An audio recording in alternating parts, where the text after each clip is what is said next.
Welcome to Kenton's videos. Enjoy the video. In this video, I will show how to remove a Subaru Impreza door panel.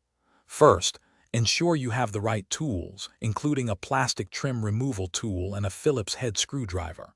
Begin by gently prying up the window switch panel.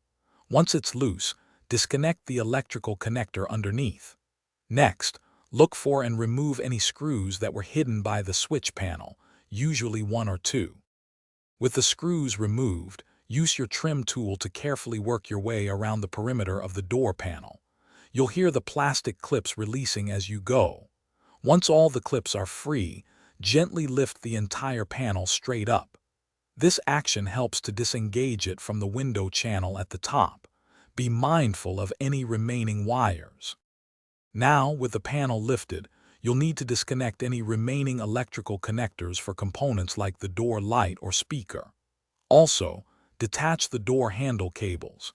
Take your time with these connections to avoid damage. Once everything is disconnected, carefully place the door panel somewhere safe where it won't get scratched or bent.